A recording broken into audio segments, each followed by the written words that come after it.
Dior n'est pas simplement une maison de couture, c'est un empire, un marqueur social, une force créative qui a su façonner la mode depuis 1947. Dès le premier défilé, la griffe impose sa vision. Taille cintrée, volume démesuré et un sens du spectacle qui transcende les podiums. Aujourd'hui, en 2025, Dior continue de régner sur l'univers du luxe en jouant sur tous les tableaux.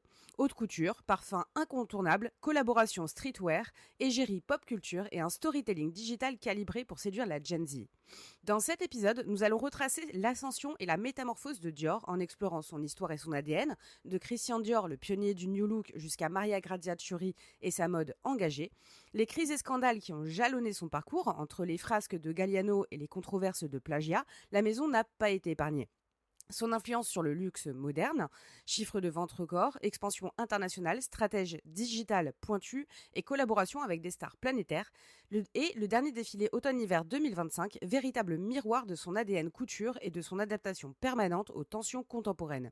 Dior, c'est l'incarnation du luxe, à la fois intemporel et ultra connecté. Une marque qui continue de fasciner au-delà des podiums, en s'immisçant dans la pop culture et la rue, prouvant saison après saison qu'elle sait réinventer l'élégance avec audace.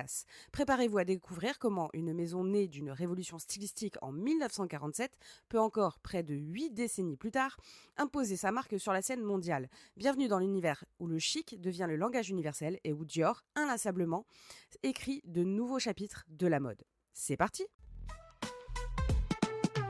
Cappuccino, egg sharp minds, brewed hot sherbra. No sugar, no filter. Sip, think, repeat. Imaginez un Paris d'après-guerre, encore sous le choc des privations. Les femmes ont porté du pratique, du solide, souvent peu flatteur, car la priorité était de survivre, pas de défiler. Et puis un beau jour de 1947, Christian Dior débarque avec une vision totalement opposée à la grisaille ambiante, le New Look. Une silhouette dramatiquement féminine, presque insolente, faite de jupes amples, de taille pincée et d'épaules adoucies. Cette révolution stylistique est saluée par certains comme le retour à la beauté, tandis que d'autres y voient une provocation inutile face aux pénuries. Avant d'épouser la mode, Dior fréquente les milieux artistiques. Il rêvait d'être architecte, il fut galeriste. Autant dire qu'il a plus souvent traîné dans les musées que dans les ateliers de couture. Ce bagage artistique va cependant forger son regard sur la création vestimentaire. Chez Robert Piguet et Lucien Lelong, il peaufine son style et se familiarise avec le monde exigeant de la haute couture. En février 1947, il lance sa première collection, un défilé, un choc. Tout le monde ne parle plus que de la ligne Corolle, rebaptisée New Look par la célèbre Carmel Snow. Fini l'austérité. La veste barre, cintrée à l'extrême, basque généreuse, épaules douces, s'associe à une jupe Corolle. Beaucoup voient cette profusion de tissus comme une hérésie alors qu'on sort à peine du rationnement. Mais le coût marketing est phénoménal. On conspue, on applaudit, bref, on en parle partout. Symbole absolu de cette première collection, le tailleur bar est pensé comme une pièce de sculpture. Dior aime les formes structurées et le bar en est la quintessence. Une veste couleur ivoire, architecturée autour d'une taille de guêpe, complémentée par une jupe noire ample. Le côté ultra codé, petit corps, grande hanche, fait bondir certaines féministes qui crient au retour de la femme-objet. Mais dans le même temps, les Américaines se ruent à Paris pour acheter ce nouveau rêve français, provoquant une avalanche de devises. Résultat, en 1947, les créations de Dior représentent déjà 75% des exportations de mode parisiennes, un record. Les acheteurs américains raffolent de ces silhouettes opulentes, perçues comme l'emblème d'un renouveau chic et glamour, pile au moment où la France a besoin de redorer son blason à l'international. Le New Look est un électrochoc. La presse anglaise hurle que rallonger les jupes relève du crime, quand tout le monde compte encore ses coupons. Les cercles conservateurs hurlent à l'indécence. Certains médias crient au gaspillage. Pourtant, ce tumulte confère à Dior un statut messianique. Il ramène la mode à son essence la plus fantasque. Il fait rêver les foules entières lassées de la morosité. Le gouvernement français soutient aussi la maison. Ravi de constater les devises étrangères affluer. Dior se met à décliner son univers. Parfum, le célèbre Miss Dior créé en 1947, accessoires, licences en tout genre. L'exportation explose. Les ateliers tournent à plein régime pour combler la demande internationale. Malheureusement, la fête est de courte durée. Christian Dior meurt subitement en 1957, à seulement 52 ans, en laissant derrière lui un empire en pleine apothéose. La question est sur toutes les lèvres. Qui osera reprendre le flambeau du New Look ? C'est un jeune prodige de 21 ans, Yves Saint Laurent, qui prend la direction artistique. personne ne le sait encore, mais il va prolonger l'héritage Dior avec une touche de modernité, voire de subversion. L'empire Dior, lui, continuera de grandir, marquant l'histoire de la mode par des chapitres successifs. Se mêleront flamboyance, crise et renouveau permanent. En moins d'une décennie, Dior a renversé les codes d'une industrie qu'on pensait figée. Les femmes découvrent un style qui magnifie leur forme et cette insistance sur la féminité hyper soulignée reste un jalon majeur de la mode du XXe siècle. Certes, cette vision rencontre une résistance, les critiques de certains mouvements féministes notamment, mais elle inaugure aussi l'ère du rêve, des silhouettes spectaculaires et de l'ultra-couture qui vont dominer le paysage de la haute couture pendant des années. Aujourd'hui, lorsqu'on regarde l'impact culturel et économique du New Look, on réalise que Dior ne s'est pas contenté de proposer une nouvelle robe, il a créé un nouveau paradigme, celui où la mode redevient festive, triomphante, presque arrogante.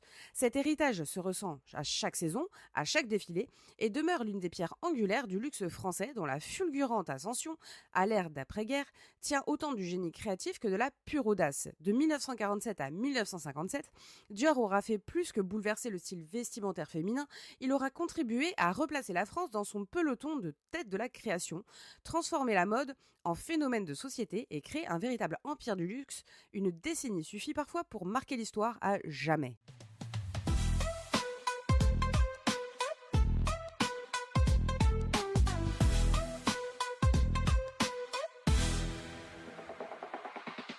Après la disparition soudaine de Christian Dior en 1957, la maison se retrouve face à un défi colossal. Continuer à briller sans l'homme qui a redessiné la silhouette féminine. Il s'agit non seulement de maintenir l'héritage du New Look, mais aussi d'évoluer dans un monde de plus en plus concurrentiel. Plusieurs directeurs artistiques vont se succéder, chacun imposant son style et ses coups d'éclat, entre grands succès et polémiques retentissantes. En premier, nous avons Yves Saint Laurent, de 1957 à 1960, c'était l'enfant prodige virevoltant. À 21 ans, Yves Saint Laurent hérite d'une responsabilité démente, prolonger la magie Dior. Le créateur, alors quasi inconnu du grand public, propose dès 1958 une ligne trapèze qui libère la taille et fluidifie la silhouette. Déroutant les plus traditionnalistes. Imaginez un jeune prodige déterminé à dépoussiérer l'héritage du New Look, ses robes trapézoïdales, plus simples et moins corsetées, séduisent une nouvelle génération en quête de confort et de modernité. Pourquoi si peu d'années ? Saint Laurent ose aller plus loin dans son expérimentation. L'entreprise Dior, plus attachée à son image ultra féminine, supporte mal ses audaces. Le service militaire appelle Yves Saint Laurent en 1960. Entre la conscription et les tensions internes, son départ devient inévitable. Pour autant, il quitte la maison avec un bagage considérable. L'aura Dior dope sa réputation et il ne tardera pas à lancer sa propre griffe pour secouer la mode parisienne. En second, nous avons Marc Bohan, de 1960 à 1989. 3 décennies de chic sage. Après la tornade Yves Saint Laurent, Marc Bohan incarne la longévité, la stabilité. Il va tenir la barre pendant près de 30 ans, ce qui, dans l'univers volatile de la mode, relève de l'exploit. Au niveau de son style, on a une élégance discrète. Bohan mise sur une féminité classique, loin des extravagances. Le prêt-à-porter Miss Dior de 1967, c'est un moment clé où Dior se rapproche davantage des jeunes clientes, prouvant qu'il n'y a pas que la haute couture dans la vie. Et en fait, on a aussi la robe pour la jet set. Jackie Kennedy, Grace Kelly, Sophia Loren, toutes passent entre les mains de Marc Bohan, qui est l'homme qui habille l'aristocratie et la royauté de l'époque. Et pourquoi ça fonctionne si longtemps ? Les années 60 et 70 sont marquées par d'innombrables révolutions culturelles. Bohan fait preuve de prudence stylistique, mais reste suffisamment moderne pour plaire à une clientèle huppée qui veut de la sobriété chic. Il mène une politique de développement international. Dior ouvre des boutiques dans le monde entier et capitalise sur son image de luxe français inébranlable. Bohan ne crée pas de scandale majeur, il offre plutôt une forme de continuité rassurante qui nourrit l'expansion de la marque. Mais après 3 décennies, le public commence à réclamer du neuf. Et c'est là qu'arrive, en troisième, Gianfranco Ferré, de 1989 à 1996. C'est l'architecte italien. À la fin des années 80, Dior opte pour un virage plus opulent en faisant appel à Gianfranco Ferré, premier non français à diriger la maison. L'approche Ferré, c'est des silhouettes sculpturales. Un bon ancien étudiant d'architecture, il adore les volumes majestueux, les manches grandioses et les robes somptueuses. Au niveau des couleurs luxuriantes, les ornements riches, Ferré injecte une dose d'italianité baroque dans l'ADN Dior. Les robes du soir sont fastueuses, parfaites pour séduire les célébrités et les grands événements mondains. L'ère Ferré est souvent vue comme une transition entre la sobriété de Bohan et la folie à venir de Galliano. Elle assoit l'image d'une maison Dior capable d'embrasser le spectacle haute couture sans perdre sa crédibilité. Même si le moins people qui se prépare, cette parenthèse reste cruciale pour réorienter Dior vers un luxe flamboyant. En quatrième, on a John Galliano, de 1996 à 2011. Des défilés spectacles et des scandales fatals. En 1996, entre en scène John Galliano, le Britannique excentrique qui va transformer les podiums Dior en des shows spectaculaires, mélangeant références historiques, costumes théâtraux et influences multiculturelles. Léo, ce sont des défilés démesurés. Galliano est un conteur d'histoire. Chaque collection Dior ressemble à un décor de cinéma. Personnages de légende, geisha réinventés, pirates, tout y passe. Le hit bag emblématique, c'est le Saddlebag de 1999 qui devient un phénomène convoité par toutes les fashionistas de l'époque.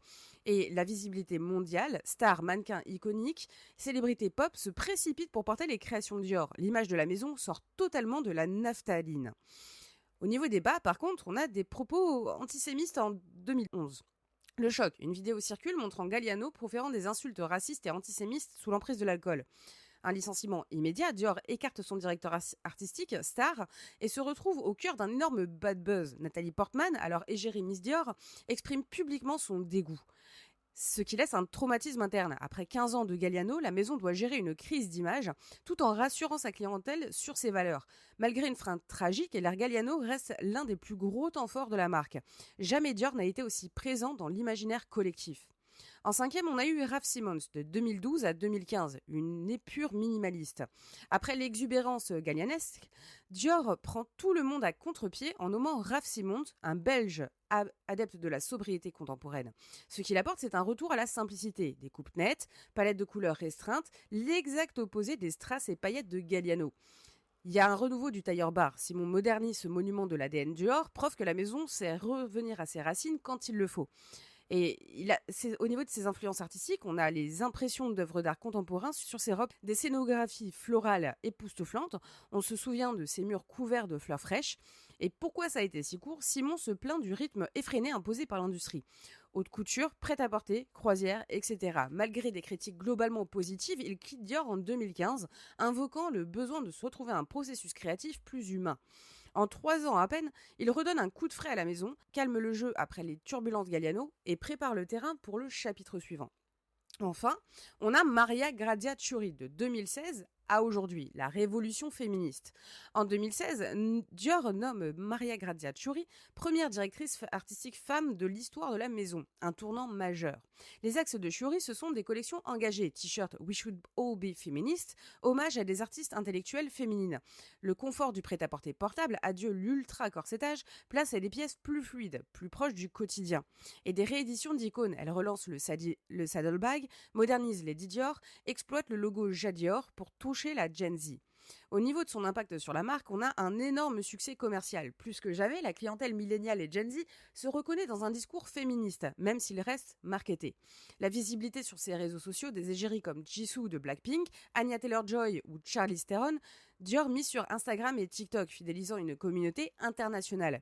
Avec Chiuri, Dior allie héritage couture et revendication sociétale, confirmant sa place de leader dans la pop culture du luxe. Si on doit faire un bilan de ces successions, en passant de la modernité dérangeante d'Yves Saint-Laurent à l'ultra-chic Bohan, de l'opulence Ferré à la folie Galliano, puis de l'épure Simons au féministe Chiuri, Dior a su s'adapter à chaque époque sans jamais renier l'héritage du New Look. À chaque phase, la maison a jonglé entre ses crises et ses triomphes, prouvant que le luxe se nourrit autant des polémiques que de succès éclatants. Aujourd'hui, Dior se positionne comme l'une des maisons les plus puissantes de LVMH, avec une influence pop culture monstrueuse, de la haute couture aux baskets collaboratives, Air Dior, des parfums aux défilés viraux, elle façonne et reflète les tendances. Cette succession multiple, loin d'avoir affaibli la marque, l'a rendue plus résiliente, enrichissant son ADN d'autant de signatures stylistiques que de personnalités de génie.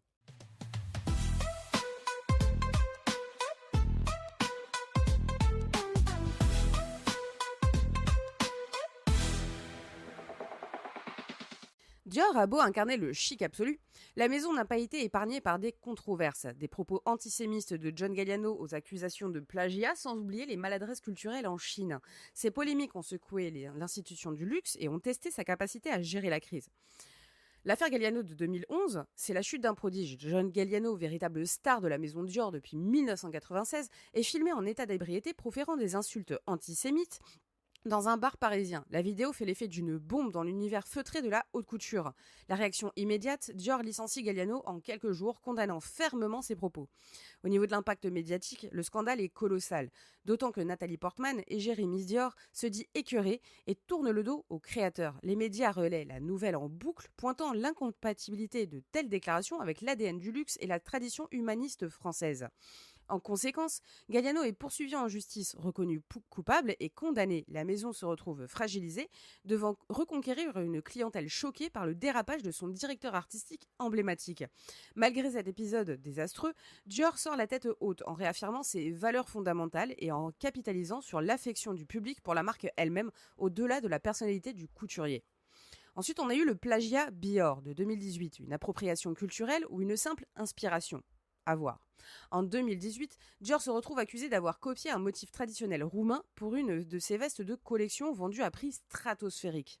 L'origine du conflit, c'est une pièce de la pré-collection automne-hiver 2017 qui reprendrait quasiment à l'identique des broderies typiques de la région du Bihor, sans crédit ni collaboration avec les artisans locaux. L'indignation roumaine, les médias et créateurs roumains s'insurgent, une marque locale baptisée Bihor Couture émerge pour vendre des versions authentiques à des tarifs bien plus bas. La réaction de Dior, c'est un silence embarrassé, puis des déclarations minimalistes sur la valorisation des savoir-faire. L'affaire fait pourtant grand bruit, mettant en lumière la question de l'appropriation culturelle par les grandes maisons de luxe. Ce scandale souligne la délicate frontière entre l'hommage à des cultures ancestrales et le pillage pur et simple. La réputation de Dior en prend un coup, même si l'incident ne bouleverse pas ses ventes mondiales. Ensuite, on a eu une polémique en Chine de 2021 à 2022. Le faux pas marketing qui révolte les réseaux sociaux. Le marché chinois, vital pour le luxe, n'a pas épargné Dior. Plusieurs polémiques ont explosé en un temps record, illustrant la nécessité d'une extrême prudence dans la communication locale. Il y a eu une photo jugée raciste en 2021, présentant une campagne avec l'artiste Chen Man, une mannequin asiatique au regard sombre jugée stéréotypée et laide par les internautes chinois. Réaction en chaîne sur Weibo, soutenue par la presse officielle, accusation de racisme et de déformation de l'image de la femme chinoise. Dior retire immédiatement la photo et s'excuse, mais le mal est fait. Le hashtag boycott Dior explose. En 2022, on a eu la jupe Mamian. Dior présente une jupe noire évoquant la jupe traditionnelle chinoise Mamian Kun, sans mentionner l'inspiration. Entre parenthèses, désolé pour les prononciations. Nouvelle levée de bouclier, les consommateurs chinois dénoncent un manque de respect et l'appropriation d'un vêtement historique. Communication laborieuse, des excuses tardives, critiques qui fusent sur l'arrogance des maisons de luxe occidentales. Résultat, Dior doit redoubler d'efforts pour calmer la colère des consommateurs, multiplier les actions de respect culturel et prouver qu'elle n'exploite pas simplement le marché chinois comme un tiroir-caisse. Et enfin, on a l'épreuve de la résilience. Ces scandales ont posé toute la même question. Jusqu'où une maison de luxe peut-elle se permettre d'aller sans entacher son image ? Dior, fort de sa notoriété mondiale, a généralement réussi à rebondir grâce à son ancrage historique. L'héritage de Christian Dior et la symbolique du New Look restent puissants. Une stratégie de communication rodée, réactivité, excuses publiques, capitalisation sur d'autres égéries ou campagnes pour noyer les polémiques, et l'importance de la qualité et du rêve. Malgré ces controverses, l'attrait pour Dior ne faiblit pas, qu'il s'agisse de sacs, de parfums ou de prêt-à-porter. Dans un secteur où l'excellence doit rimer avec l'éthique et la diplomatie, ces affaires rappellent que même les géants du luxe doivent peser chaque mot, chaque visuel pour éviter l'embarrassement médiatique. Dior a survécu à ces secousses sans perdre sa place de leader, mais l'ombre de Galliano ou l'affaire Bor restent des piqûres de rappel. Le luxe n'est pas immunisé contre des polémiques et se doit d'être à chaque instant à la hauteur de son aura légendaire.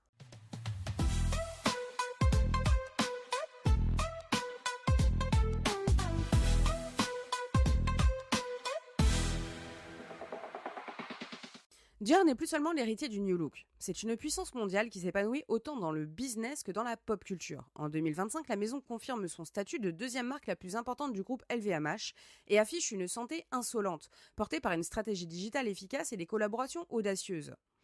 En termes de croissance et de leadership, on voit une performance record. Sous l'égide de LVMH, Christian Dior Couture enchaîne les résultats financiers positifs avec une croissance organique en hausse à 2 chiffres, tirée par l'Asie et l'Amérique du Nord.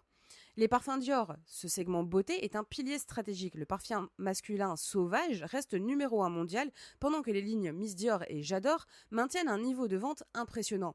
Les lancements orchestrés par Francis Kurkdjian, nouveau-né Dior, participent à entretenir l'enthousiasme. La maroquinerie et les accessoires, le Lady Dior, le saddlebag et le book tote assure des ventes solides, tandis que l'homme, Dior Men, progresse grâce à Kim Jones, qui mixe tailoring et culture urbaine.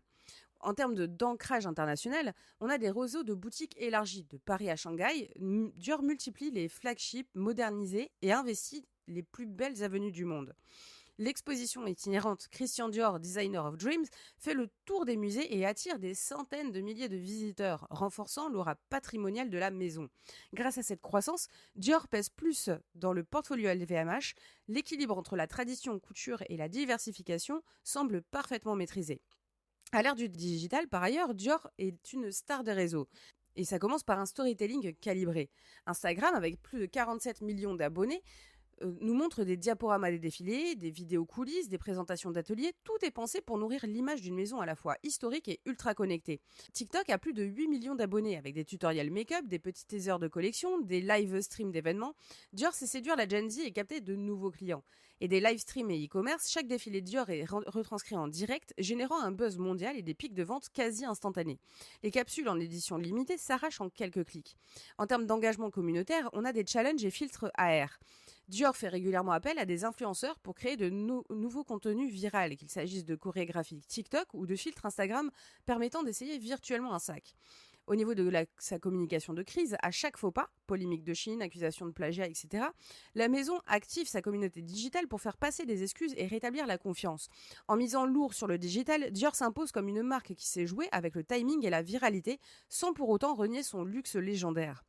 Il faut dire que Dior est à la conquête de la pop culture, avec des ambassadrices en or comme Jisoo de Blackpink, Human Dior pour la génération K-pop. Chaque apparition de la chanteuse en Dior génère des millions de likes et des échos médiatiques colossaux. Anya Taylor-Joy incarnant l'élégance hollywoodienne moderne, elle porte Dior sur les tapis rouges, assurant une visibilité perpétuelle auprès d'un public occidental plus cinéphile. Et Charlize Theron, égérie J'adore depuis 2004, elle incarne la pérennité d'un partenariat de longue haleine associé à un glamour intemporel. Et il ne faut pas oublier les featurings musicaux et les mentions urbaines. La chanson Dior de Pop Smoke, largement reprise sur les réseaux, assoit la présence de la maison au sein de la culture rap. Les rappeurs et chanteurs arborent régulièrement des pièces Dior Men ou tailleurs réinventés à la sneakers B23, propulsant la griffe dans le streetwear haut de gamme. Dior se faufile ainsi dans tous les recoins de la pop culture, du catwalk aux playlists Spotify, faisant vibrer aussi bien la Fashion Week que les charts musicaux. Et enfin, on a l'alliance du streetwear et du luxe, des collaborations explosives. Dior X Air Jordan de 2020, c'était le point de départ. 5 millions de demandes pour 13 000 paires seulement. Un ratio délirant qui fait date dans l'histoire du luxe. La hype était mondiale. L'Air Dior se revend à des prix fous sur le marché secondaire, attirant à la marque une clientèle plus jeune et adepte de sneakers de collection. Et on a aussi des partenariats exclusifs. Avec Travis Scott, notamment, en 2022, la capsule repoussée à cause des polémiques entourant l'artiste, mais qui reste dans les esprits comme un concept ultra désiré. Et l'art, les sculptures et le lifestyle, Dior n'hésite pas à mixer ses codes avec des artistes contemporains, Daniel Arsham, Chaos, ou des labels street, Stussy, brouillant définitivement la frontière entre la haute couture et la culture urbaine. Ces collaborations sont bien plus que des coups marketing. Elles transforment l'ADN Dior, le rendant plus joueur, plus inclusif, tout en maintenant l'exigence des ateliers couture. C'est une position en équilibre. Dior joue sur la partition du luxe traditionnel, haute couture, défilés grandioses, héritage Christian Dior, tout en s'ouvrant à des courants très contemporains, streetwear, réseaux sociaux, pop stars. L'attrait pour ses parfums, sacs iconiques et collections hommes ne fléchit pas, au contraire. La maison séduit un public intergénérationnel, allant de la riche clientèle historique aux jeunes femmes de hype culture. Ce double mouvement, ancrage patrimonial et innovation débridée, explique pourquoi Dior figure en 2025 parmi les marques les plus puissantes et désirables du monde. Elle sait susciter l'émotion, créer l'événement et capture un imaginaire collectif nourri par des références historiques, autant que des tendances urbaines. Le luxe demeure, plus que jamais, son langage de prédilection, mais sa grammaire s'est élargie à toutes les nuances de la modernité.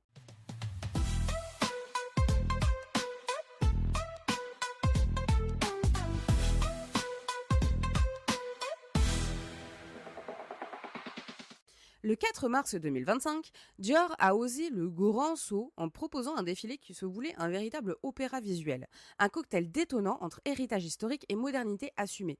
Maria Grazia Chiuri, qui sait toujours mettre son grain de sel avec élégance et un brin de provocation, a confié la mise en scène à Bob Wilson, le maestro du théâtre d'avant-garde. Le résultat, un podium transformé en un terrain de jeu extravagant où les mannequins, perchés sur des balançoires suspendus, semblent flotter dans un rêve surréaliste. Le point d'orgue scénographique, un iceberg lumineux, émerge du sol, symbole puissant de la transformation. Ou peut-être juste une métaphore glaciale pour rappeler qu'en 2025, le luxe doit affronter les défis du changement climatique tout en gardant son éclat intemporel. C'était un dialogue subtil entre héritage et innovation. Dior n'est plus cette maison classique du New Look figée dans le temps. Au contraire, le défilé a révélé une alchimie surprenante. Avec une réinterprétation des classiques, le fameux col fraise fait peau neuve, alliant la douceur d'antan à des déclinaisons ultra modernes. On retrouve également le légendaire t-shirt J'adore Dior, qui se transforme en pièce longue et sculpturale, parée de dentelles et de détails de cuir. C'était un mélange des genres. Chiuri se joue des frontières entre le masculin et le féminin. Un clin d'œil à Orlando de Virginia Woolf, les silhouettes se parent d'éléments de tailoring masculin. Veste structurée, pantalon en cuir style biker, associé à la délicatesse de tissus transparents et de dentelles fines. Alors que certains accusent Dior de copier les codes du passé, il semble que la maison prouve que réinventer l'histoire est un art à part entière. Qui aurait cru que le New Look pourrait être remixé pour faire vibrer la Gen Z ? L'essence visuelle, c'est des images qui parlent d'elles-mêmes. Les défilés ne se résument pas à de simples vêtements, c'est un véritable spectacle. Parmi les moments marquants, on a un mannequin suspendu et des scénographies inédites. Un modèle sur une balançoire comme pour symboliser l'oscillation entre tradition et modernité. Et un oiseau préhistorique qui survole le podium. Un clin d'œil ludique à la nature réinventée par le prisme du luxe contemporain. Au niveau des effets de lumière et d'ambiance sonore, Bobby Wilson a travaillé la lumière comme un peintre façonne la toile. Des jeux d'ombre et de lumière, des reflets froids et chauds qui sculptent l'espace. En fond sonore, la résonance de Room of Fools de F. Kia Twigs enveloppe le tout d'un halo mystique, renforçant l'expérience immersive. Le petit bonus pour les geeks de la mode, la scénographie en 5 actes donne l'impression d'un film d'auteur, un mélange entre blockbuster hollywoodien et d'un roman d'avant-garde. C'est une maison toujours en mutation. Le défilé du 4 mars 2025 s'inscrit dans la continuité d'un héritage audacieux. Tout en affirmant que Dior s'est aussi évolué avec son temps, l'approche de Chiuri, qui conjugue hommage au patrimoine avec des innovations stylistiques, reflète l'essence même de Dior aujourd'hui. Une identité qui se réinvente en permanence. La maison n'a jamais cessé d'explorer de nouveaux territoires, qu'il s'agisse du storytelling digital, des collaborations streetwear ou des stratégies marketing hyper connectées destinées à séduire une audience mondiale. Les critiques ont été unanimes sur le caractère spectaculaire du défilé. Même si certains puristes regrettent un retour à un certain classicisme, le buzz sur les réseaux sociaux, amplifié par des célébrités telles que Jisoo et Natalie Portman, atteste que Dior s'est touché une corde sensible chez tous les amateurs de mode, du connaisseur au curieux du digital. Dior pourrait bien nous prouver que, même en 2025, on peut être à la fois nostalgique et avant-gardiste, un peu comme revisiter le passé avec un filtre Instagram version luxe. La réaction du monde de la mode, c'est un mélange de louanges et de débats. Les retours n'ont pas tari d'éloges, ni de critiques acerbes. D'un côté, la presse se réjouit d'un défilé qui repousse les limites du possible, saluant l'innovation et l'audace de Chiuri.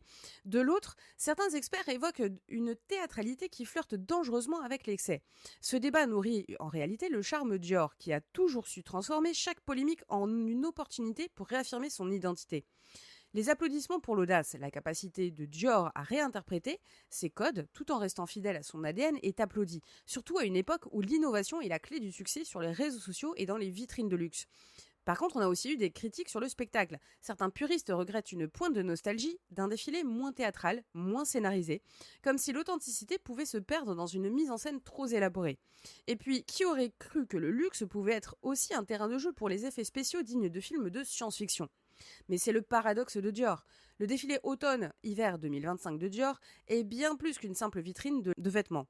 C'est une immersion totale dans un univers d'une maison qui, depuis 1947, n'a cessé de réinventer ses codes. Entre hommage aux classiques et innovation sans concession, Dior démontre que le luxe peut être à la fois une affaire de tradition, de modernité débridée. C'est un rappel que même les géants de la haute couture savent surprendre et provoquer tout en restant résolument ancrés dans une histoire riche et foisonnante. Un décryptage qui montre que, malgré les turbulences et les scandales passés, Dior continue de bousculer les codes de la mode avec un panache inimitable, prouvant, une fois encore, que le chic est éternel même quand il se part d'un look futuriste.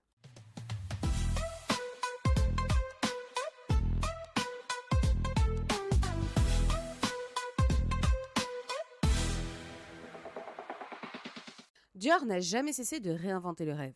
De la grâce architecturale du New Look à la modernité féministe de Maria Grazia Chiuri, en passant par les extravagances de Galliano ou la précision minimaliste de Raf Simons, la maison a toujours su s'ajuster aux époques sans jamais se diluer.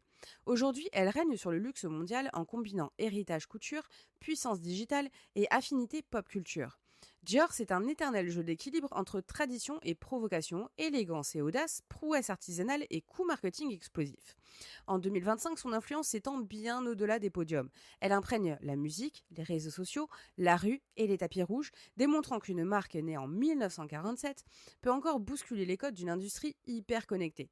Entre parfums iconiques, sacs cultes et collaborations streetwear, Dior ne se contente pas d'être au sommet, elle redéfinit collection après collection ce que signifie d'être à la pointe du luxe. Si cet épisode vous a captivé et que vous souhaitez découvrir encore plus sur l'univers Dior et les coulisses d'autres maisons légendaires, vous pouvez vous abonner à Cappuccino et Croissant. Chaque nouvel épisode est une immersion dans la pop culture et le luxe avec des analyses piquantes et des anecdotes exclusives. Laissez une note et un commentaire, vos retours seront essentiels pour continuer à améliorer le podcast et partager vos coups de cœur mode. Activez les notifications si vous êtes sur YouTube, ne manquez aucune nouvelle publication, qu'il s'agisse d'un focus sur un défilé, d'un décryptage d'une tendance ou d'une anecdote croustillante sur vos marques préférées. Et enfin, découvrez mon site web, vous y trouverez mes livres dont Red Flag et Love Song, une plongée dans l'univers K-pop ou les recoins parfois inattendus, ainsi qu'une collection de merch exclusive qui reflète l'essence de mes analyses sur la mode et la pop culture. Votre soutien fait toute la différence. Chaque like, partage ou abonnement m'aide à vous proposer des deep dives toujours plus incisifs et complets. On se retrouve très vite pour de nouvelles explorations dans l'univers fascinant du luxe et de la culture contemporaine. À très vite et n'oubliez pas, chez Dior comme ailleurs, le style est un éternel recommencement. Allez, salut! Cappuccino, white crock, mines, brewed hot, served raw. No sugar, no filter. Sip, think, repeat, repeat, repeat.